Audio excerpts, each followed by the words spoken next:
Princess ডায়নার ছোট্ট একটা কথা ছিল, তার সাথে পরিচিত আমার কম বেশি সকলেই। সে বলেছিলেন, আমি যাকে ভালোবেসেছিলাম সে ছাড়া গোটা বিশ্ব আমায় ভালোবেসেছিল।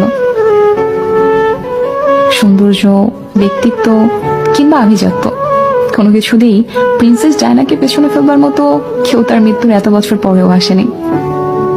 অথচ তার স্বামীও তাকে ঘরে রেখে আসক্ত হয়েছিল পরনারীতে, যা শেষটা হয়েছিল তাদের বিবাহ বিচ্ছেদ দিয়ে।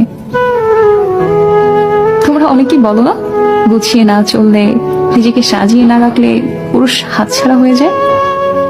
আসলে এটা পুরোপুরি মিথ্যে, বুঝলে? যার মানসিকতা নোংরা তার ঘরে হুর থাকলেও সে কাজের মেয়ে পেছনে ঘুরে বেড়াবে, আর যার মানসিকতা পরিষ্কার সে দিনের পর দিন শত শত সুন্দরী নারী উপেক্ষা করেও শুধুমাত্র তার স্ত্রীর কথা ভেবে থেকে যাবে।